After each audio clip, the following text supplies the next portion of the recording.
Determining our love language is critical.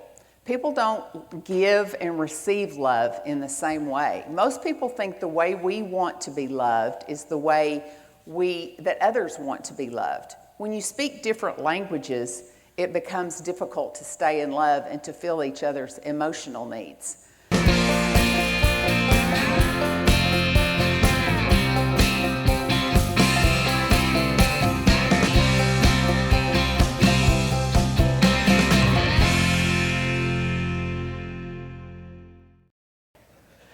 So, God is so good, and I tell you, one of my most favorite things about God is that He gives us a new beginning every time we need a new beginning. So I just feel like, that's why you're here. I'm not saying your marriage is in trouble. I'm just saying, you know what, I hadn't done it right, and so I just need a fresh start, or I need a new beginning. And so I commend you for taking time out of your schedule to be here with us Friday evening and all day today, and I just believe that you're going to be getting something out of it. So I'm going to start by reading a little excerpt out of this book. It's The 5 Love Languages, written by Dr. Gary Chapman, and he was on an airplane with a guy, and so this is just the conversation that they had. At 30,000 feet, somewhere between Buffalo and Dallas, he put his magazine in his seat pocket, turned in my direction, and asked, "What kind of work do you do?" "Well, I do marriage counseling and lead marriage enrichment seminars," I said matter-of-factly. "Well, I've been wanting to ask someone this for a long time," he said. "What happens to love after you get married?" Relinquishing my hopes of getting a nap, I asked, "Well, what do you mean?" "Well," he said, "I've been married 3 times, and each time it was wonderful before we got married, but somehow after the wedding it all fell apart. All the love I thought I had for her and the love she seemed to have for me evaporated. I'm a fairly intelligent person. I operate a successful business, but I don't understand it." "Well, how long were you married?" I said. "The first one lasted about 10 years. The second time we were married, 3 years, and the last one almost 6 years." "Did your love evaporate immediately after the wedding, or was it a gradual loss?" I inquired. "Well, the second one went wrong from the very beginning. I don't know what happened. I really thought we loved each other, but the honeymoon was a disaster, and we never recovered. We only dated 6 months. It was a whirlwind romance. It was really exciting, but after the marriage, it was a battle from the beginning. In my first marriage, we had 3 or 4 good years before the baby came. After the baby was born, I felt like she gave her attention to the baby, and I no longer mattered. It was as if her one goal in life was to have a baby, and after the baby, she no longer needed me." "Well, did you tell her that?" I asked. "Oh, yes, I told her. She said I was crazy. She said I did not understand the stress of being a 24-hour nurse. She said I should be more understanding and help her more. I really tried, but it didn't seem to make any difference. After that, we just grew further apart. After a while, there was no love left, just deadness. Both of us agreed that the marriage was over. In my last marriage, I really thought that one would be different. I'd been divorced for 3 years. We dated each other for 2 years. I really thought we knew what we were doing, and I thought that perhaps for the first time, I really knew what it meant to love someone. I genuinely felt that she loved me. After the wedding, I don't know what happened. I continued to express love to her as I had before marriage. I told her how beautiful she was. I told her how much I loved her. I told her how proud I was to be her husband. But a few months after marriage, she started complaining about petty things at first, like my not taking the garbage out or not hanging up my clothes. Later, she went to attacking my character, telling me she didn't feel she could trust me, accusing me of not being faithful to her. She became a totally negative person. Before marriage, she was never negative. She was one of the most positive people I'd ever met. That's one of the things that attracted me to her. She never complained about anything. Everything I did was wonderful, but once we married, it seemed I could do nothing right. I honestly don't know what happened. Eventually, I lost my love for her and began to resent her. She obviously had no love for me. We agreed there was no benefit to our living together any longer. So we split. That was a year ago. So my question is, what happens to love after the wedding? Is my experience common? Is that why we have so many divorces in our country? I can't believe that it happened to me 3 times. And those who don't divorce, do they learn to live with the emptiness? Or does love really stay alive in some marriages? If so, how? Well, these questions are questions that thousands of married and divorced people are asking today. And the answer is people speak different love languages. Determining our love language is critical. People don't give and receive love in the same way. Most people think the way we want to be loved is the way that others want to be loved. When you speak different languages, it becomes difficult to stay in love and to fill each other's emotional needs. So, the 5 love languages are words of affirmation, quality time, receiving gifts, acts of service, physical touch. Think about your love language as the primary language that you speak. Let's say you speak English and your spouse speaks Chinese. How will you communicate? Well, in this case, you're going to have to learn English or you're going to have to learn Chinese, depending on what language your spouse speaks. We're going to say that our love tank is equal to our emotional needs, similar to the fuel tank in our car. If your car isn't full, then it's not going to run correctly. It's the same thing with your love tank. So we need to do periodic checks on our love tank, because when they run out, we tend not to run correctly either, or for sure our marriage doesn't run correctly. Let's go to that attraction phase. Do you remember that? Think about the first time you met your spouse. You were so in love. You just knew this phase would last forever. You wanted to be together day and night. You were attracted to several things. And if we were truthful, we also probably wore rose-colored glasses.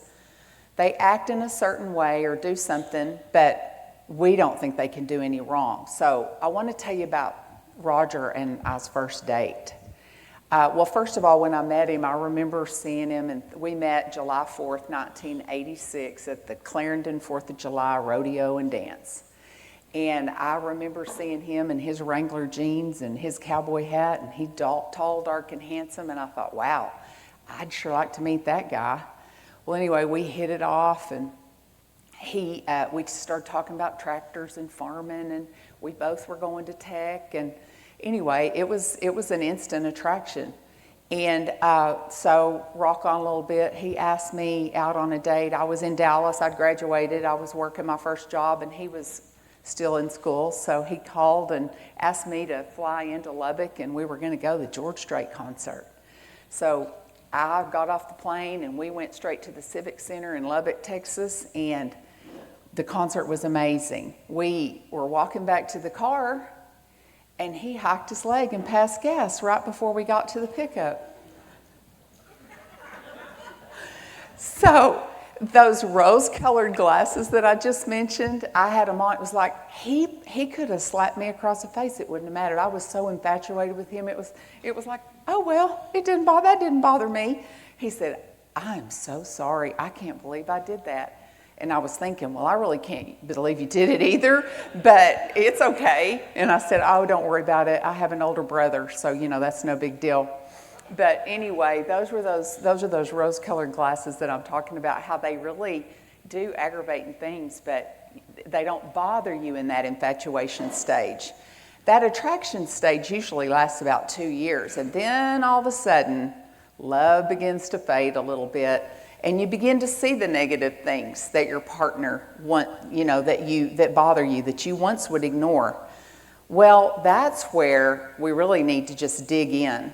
And you quickly need to realize that love is not a feeling, it's a commitment. We need to identify our weaknesses, we need to feel worthy of love, and we need to work on emotional communication that can sustain the relationship. It is time to adopt a new way of thinking and define your expectations from your partner and lay the groundwork for building a successful relationship. So the first language we're going to talk about is words of affirmation. Mark Twain once said, I can live 2 months on a good compliment. So that means if you're taking that path, that you would only have to come up with 6 compliments a year, right?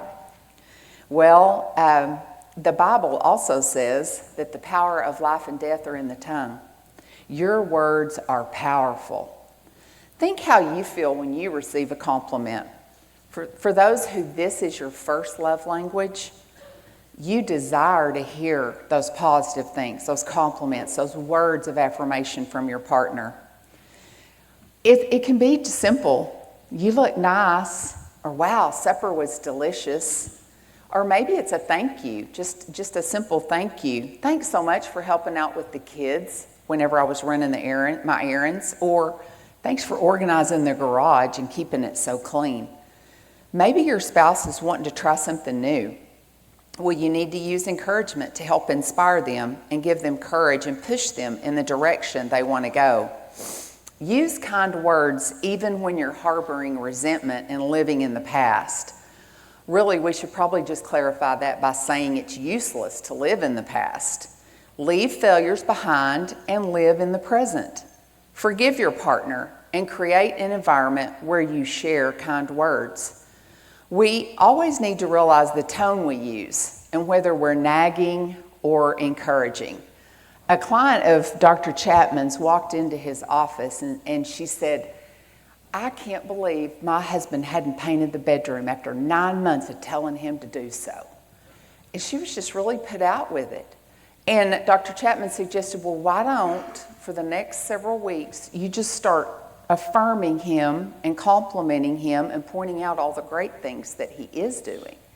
And she was pretty skeptical about it. She thought, I don't think that's going to work. But she said, I'll try it. She came back in his office and she said, well, after 3 weeks, he's painted the bedroom. So it really does work. We should focus on complimenting instead of criticizing. So the next love language we're going to talk about is quality time. In today's world, we're busier than ever. We divide our time between work, friends, family, children events, ministry. When we get home from work, we eat supper, we get the kids' homework done, bath time, get them to bed, and then we may just fall in our chairs and just kind of want to check out and watch TV. But FYI, sitting in your recliners in the living room watching TV is not considered quality time. Quality time is your undivided attention. Focus your attention on your spouse. Go on a date. Go on a walk. Prepare a meal together. Quality time allows you to share love, respect, and to appreciate each other. Roger doesn't actually like to go to the mall, and really going to malls isn't that big of a thing anymore, but back when going to the mall was a big thing, he realized quality time was it is my top love language, and he would just go with me. He recognized just us spending time together. He'd find a little chair outside the waiting room, and he would tell me to come out after I tried on different things, and he would kind of give me the thumbs up or the thumbs down. But that was just his way of saying, I love you, and I want to spend time with you. So therefore, I'm always willing to jump in the pickup and go make the circle around the farm and check the crops and check the cattle with him, or run for parts or whatever, because that's when we can spend uninterrupted quality time. It doesn't have to be all about you. A few don'ts, though, and he mentioned some of these. Don't go to dinner and answer your phone. Don't answer text. But what that says is, this is more important than you are. And it's aggravating for the person that's just craving to get in your world, that wants all of your attention. It's very aggravating. And I tell you what, this watch, it's even worse than the phone. Like, my watch is always dinging and vibrating, and I'm going, what was that? What was that? What was that? It usually saying stand up or take a moment or take a breath. And I'm like, I probably need to. But anyway, this watch can be distracting too. So just check out all that stuff. Don't check your emails. Don't get on Facebook or social media or all those sports ESPN apps that send all those alerts. Just turn them off. You've got to listen intently. This really is an intentional thing. This isn't just going to happen unless you make it happen. So a very special quality time moment happened for me this year, and actually it was with my boys. They're almost 30 and 32, and so for my 59th birthday, they gave me a card, and in that card was just a piece of paper folded up that said, "Mom, we want to take you out all day. We want to go shopping. We want to take you to lunch. We want you to buy whatever you want to buy, and we just want to spend time with you." And I was trying to get to the bottom of it. I thought, wow, that's pretty cool. They thought of that. Did their wives tell them to do that, or was that their idea? But I did hear one of my daughter-in-laws say, they recognize quality time as my love language. And so they were probably prodding, but they did it. Well, it took us like 9 months to get it on the calendar. So I was almost 60 before I cashed in on the birthday prize. But we went and started with lunch. And then we went to this little boutique, and I was looking for those cute little tennis shoes with the stars and the glitter on them. And then we went and I needed new perfume, and I wanted a necklace. And so I drug them to all these places, and they just were kind of standing there, and it brought up lots of good conversation. The ladies that waited on us are like, "What are y'all doing?" And so we got to kind of tell them, well, we're just spending the day together. My boys know that this is their way of saying, "Mom, we love you, and we want to, give you this undivided attention." So that was really special. And Roger can be very romantic. He has to work at it sometimes, and he'll tell you that, but he knows how to do it. So see, when you prove to your wife, or a wife, if you prove to your husband that you can do those kind of things, then you're going to have to keep doing them, because they're like, "Well, why'd you stop doing that? I mean, I know you can do it. You did it once." So he's always like, "Well, what's romantic to you?" And in my mind, I'm like, well, if I had to tell you what's romantic to me, that's really not that romantic. So obviously, things in the quality time category are very romantic to me. So on our 10th wedding anniversary, he took it upon himself to call his mom, have her babysit the kids, and he planned this whole weekend in San Antonio, got a fancy hotel on the Riverwalk, and we just went and spent time together.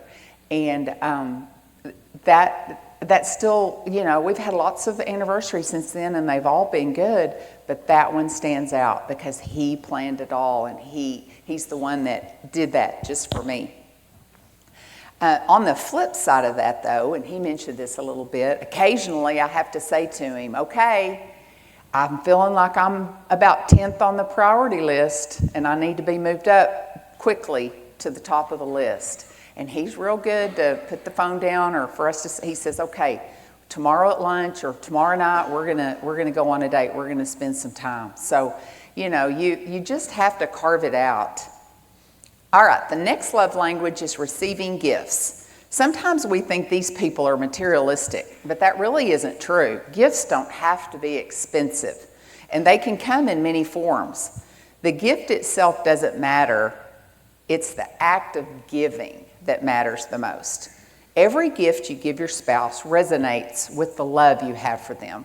The whole process is important. The fact that you thought of it, the fact that you took time to make it or to buy it, and then the act of presenting it makes them feel very special and loved. What's going to happen if you showered your boyfriend or girlfriend with gifts all up until you got married, and then all of a sudden you decided to stop after you got married? What kind of message does that send? They're going to immediately think, "Well, gosh, they don't love me anymore." So it can be simple, like their favorite coffee, their favorite tea, candy, just any little bitty thing that it doesn't have to be a big thing, but it's a small investment in your relationship. And you need to do this regularly. As a matter of fact, Dr. Chapman says probably weekly you need to be doing some kind. If your spouse's love language is receiving gifts, it needs to be a weekly occurrence. Acts of service is the next love language we're going to talk about. And acts of service would be considered doing things for your spouse that really don't take much time but have a huge impact on your marriage. They need to be chosen and not forced. We have several areas in our house that I call Roger's problem areas, like right next to his recliner, just kind of junky. A lot of the time we go into the bedroom, and there's a little chair that kind of gets stuff just thrown on it. And then you could even go on into the sink and around the sink. And then if you go in the closet, beware in the closet. But anyway, sometimes I'm nagging. Or as a matter of fact, sometimes I'm just like, I'm just going to do it because it's not getting done. And somebody's coming over. But what melts me the most is when he picks all those things up. And he kind of winks at me and says, well, got the problem areas all picked up. But, that can be a bone of contention. And one of my top love languages is acts of service. I tend to like to just do things for people. He was just a lay director on a men's walk to Emmaus last weekend, and Bill did the music. And there's a lot of behind the scenes things that go on with that weekend. And I just kind of picked up the ball on a lot of that, and I just typed his list for him and helped him figure out the room situations and all those kind of things. And he recognized all that, and he said, you know what, I really appreciate that. I couldn't have done this weekend without you, and I love you. And that just comes natural to me, is to just acts of service. And so when someone loves me that way, that means a lot to me. So anyway, Gary Chapman even said that one time he was leaving on a trip and he noticed the trash needed to be taken out. His wife was already gone that day, and he thought, I'm going to take the trash out, and when she gets home, she's going to see that I took the trash out, and in her mind, it's going to be like, I love you. So it's as simple as, just taking the trash out. Sometimes we need to, we've defined roles in the house as well. The wife does all the cooking, the wife does all the bathing of the kids, the wife does all the changing of the diapers. Well, we need to reevaluate a lot of those roles, and we need to realize that sometimes if you would get the vacuum cleaner and go to vacuuming, or if you would take the trash out without being asked, or pick up your problem areas, that says I love you to your spouse. The last love language is physical touch. There's a study that shows babies that were held and touched versus those who weren't held and touched went on to lead healthier emotional lives. If your spouse's love language is physical touch, well, sometimes it can be easy to express love through kissing, holding hands, embracing. All of these communicate emotional love to your spouse. Almost instinctively, in a time of crisis, we hug each other. We may not say a word, but we may just grab that person and hug them. Why? Because physical touch is a powerful communicator of love. Words don't always matter, but your physical touch will communicate that you care. Ask your partner how they want to be touched. Take time to meet each other's physical needs. Remember, you're learning to speak their love language. Physical touch is not my love language, but it's Roger's love language. And I've had to realize how important that is to him. Holding hands, kissing, embracing, and sex. All of these are love touches and emotional lifelines for him. Showing your love daily doesn't have to require much effort. So in summary, you should have determined your primary love language by figuring out what you desire most. What makes you feel good? And then you should have ranked the other 4 in the order of importance. You will want to compare that with your spouse. And now you can communicate how to fill each other's love tanks. Dr. Chapman suggests that for the next 3 weeks, you should sit down 3 times in the next 3 weeks and talk about how full your love tank is. After communicating, share with your spouse how you will work at filling their love tank back up. Communication is at the forefront of every successful marriage. And I think sometimes we want to get in that game of, well, what about me? What about me? What about me? But I guarantee you, when you start making it about them, then they start making it about you. It just works that way. Every relationship goes through the stage where reality sets in, and you have to decide, are you willing to go the distance? Are you just going to fall out of love and leave? Are you going to stay, stick it out, put your spouse's needs before your needs? And I want to end with a personal story, which was a huge revelation in my life. early in our marriage, there was a lot of strife caused by the fact that we had to get the last word. We're both babies of the family. We're kind of scrappy and stubborn at times, and we were good at it. Bill and Tima have witnessed this, us getting the last word, and it's like, wow, I can't even think that fast. So anyway, one night we kind of had a tiff, and I think I got the last word that night, and I woke up the next morning and I was in my quiet time, and Holy Spirit just nudged me and said, well, you need to tell Roger that you're sorry. Not only that you're sorry, but you need to tell him that you were wrong and that he was right. And I was like, wow, I didn't mind so much telling him I was sorry, but to actually admit that I was wrong and he was right, okay. And y'all just, you just don't know what that did. It kind of melted him, actually, and it transformed our marriage. Think about it. Are you always right? No, you're not. Are you stubborn and by golly, I'm going to be right this time? Yeah, you might be. You need to redeem your spouse, and you need to be the one to just step up. You may be right, but you don't have to just throw that in their face and just be so dogmatic about it. Just be kind, be gentle, admit that you were wrong and they were right. You know, it doesn't really sound like a big deal, but at the time in my life, that was a big, big, big deal. So I want to read Colossians 3:12 through 19 to you. It says, therefore, as the elect of God, holy and beloved, put on tender mercies, kindness, humility, meekness, long-suffering, bearing with one another and forgiving one another. If anyone has a complaint against another, even as Christ forgave you, so you also must do. But above all these things, put on love, which is the bond of perfection, and let the peace of God rule in your hearts, to which also you were called in one body. And be thankful. Let the word of Christ dwell in you richly in all wisdom, teaching, and admonishing one another in psalms and hymns and spiritual songs, singing with grace in your hearts to the Lord. And whatever you do in word or deed, do all in the name of the Lord Jesus, giving thanks to God the Father through him. Wives, submit to your own husbands as is fitting to the Lord. Husbands, love your wives and do not be bitter toward them. We need to love unconditionally.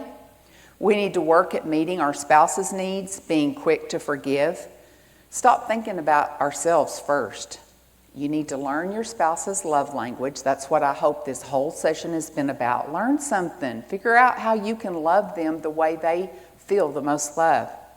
Hey, have you missed an episode, or have you wanted to go back and watch something and say, hey, I want to watch that again? Now you can. If you go on our website and click on the Watch tab, there we have a video player that you can watch the latest episodes from Bill and Roger. They are uploaded every week, and you'll never miss an episode. We invite you to do that. Once again, thank you for watching this morning. Thank you for being a part of this program, this broadcast, this ministry. We know it will bless you as we take ordinary people and empower them to live extraordinary lives with the power of the Holy Spirit. Till next time, God bless you.